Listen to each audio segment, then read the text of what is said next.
दोस्तों, आपने एक कहावत सुनी होगी, एक बिहारी सब पे भारी। ऐसा ही कुछ करके दिखाया है वेदांता कंपनी के founder and chairman Anil Agarwal ji ने, जिन्होंने कबाड़ बेचने से शुरुआत की थी, लेकिन आज उनकी कुल नेटवर्क 16,000 करोड़ रुपए से भी ज्यादा की है, यानी $2 बिलियन की। तो आइए जानते हैं आज की इस वीडियो में अनिल अग्रवाल जी के बारे में।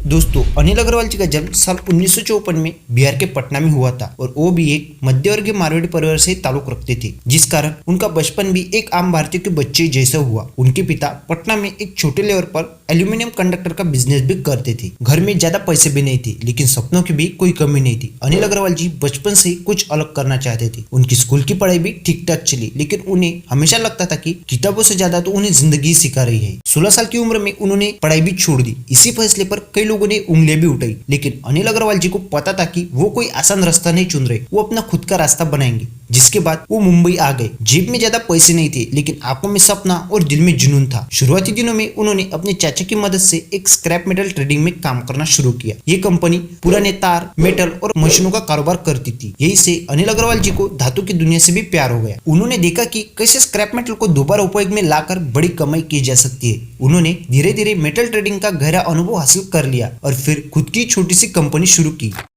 साल 1980 के दशक में अनिल अग्रवाल जी ने स्टरलाइट इंडस्ट्री की स्थापना की। शुरुआत में ये कंपनी तांबे के केबल्स और वायर बनाती थी। अनिल अग्रवाल जी ने देखा कि भारत, चीन और अन्य देशों से भारी मात्रा में तांबों का आयात करता है, और यही से उन्हें ख्याल भी आया क्यों ना भारत में ही तांबा रिफाइन किया जाए।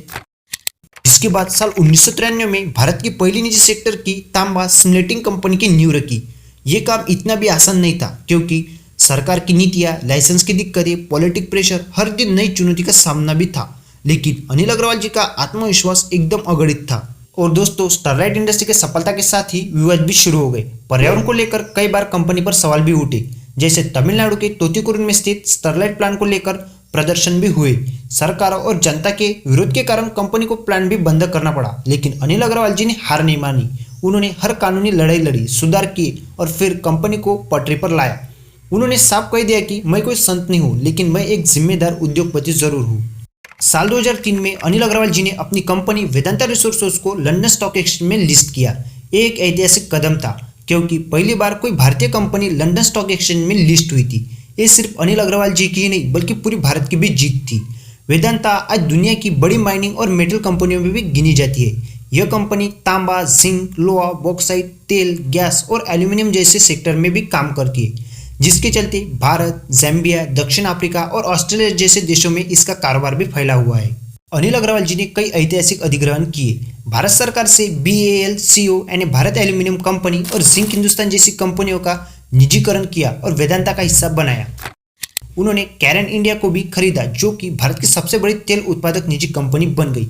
यह अधिग्रहण अनिल अग्रवाल की उस सोच का हिस्सा थे, जिसमें वो सरकारी कंपनियों को नई जान देके पक्षधर कर रहे थे। उन्होंने इन कंपनियों में बड़ा निवेश भी किया, नई तकनीक ले आई और लोगों को रोजगार भी उपलब्ध किया।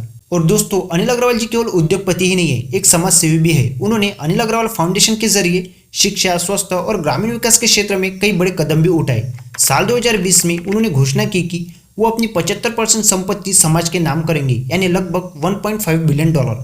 यह घोषणा वॉरेन बफेट और बिल गेट की गिविंग प्लेज की तर्ज पर थी। उनका मानना है, मैं जो भी हूँ समाज की वजह से ही हूँ, अब मेरी भी बारी है समाज को लौटाने की।